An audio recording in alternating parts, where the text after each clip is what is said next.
दोस्तों, जैसा कि आप जानते हैं कि माँ दुर्गा की बहुत सारी कहानियाँ सुनने को मिलते होंगे, पर आज हम बात करेंगे माता के जन्म के बारे में।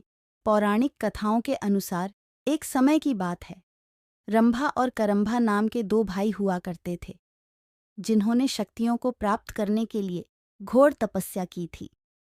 उनकी तपस्या देखकर इंद्र को अपने राजपाट छीनने का खतरा महसूस हुआ और फिर इंद्र ने कुछ देवताओं के साथ मिलकर एक भाई को मार डाला, जिसका नाम करंभा था।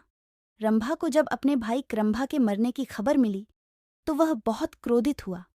इससे रंभा में बदले की आग लग गई और इसलिए वह अपनी तपस्या में और कठोर हो गया।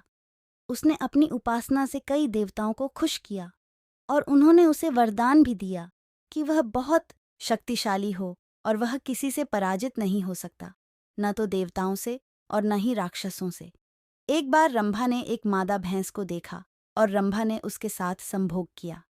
इसी बीच एक नर भैंस आया और रंभा की हत्या कर दी। दुखद की बात यह थी कि रंभा ने किसी जानवर से सुरक्षित होने का वरदान नहीं लिया था। इस घटना ने मादा भैंस गर्भवती होगी और उसने आग में कूदी। उसी समय आग से आधा भैंस और आधा मानव बाहर आया, जिसका नाम महिषासुर पद था। महिषासुर ने देवताओं और दैत्यों को पराजित किया। उसने देवलोक पर हमला कर उस पर कब्जा कर लिया और सभी देवताओं को बाहर निकाल दिया। सभी देवता ब्रह्मा जी के पास गए। ब्रह्मा जी उन सबको विष्णु जी और शिव जी से मिलवाया। देवताओं ने विनाशकारी महिषासुर द्वारा उनके ऊपर किया गया अत्याचार बताया, जिसे सुनकर त्रिमूर्ति को बहुत क्रोध आया। इसके बाद त्रिमूर्ति की आंखों से ऊर्जा प्रकट हुई, जो एक नारी का रूप बनी। सभी देवता उस शक्ति को देखकर प्रसन्न हुए और सभी ने उस शक्ति को माँ कहकर माना। इस तरह माँ दुर्गा की उत्पत्ति हुई। भगवान शंकर जी ने देवी को त्रिशूल भेंट किया। भगवान विष्णु ने अपना चक्र निकालकर देवी को दिया। वरुण ने देवी को शंख भेंट किया।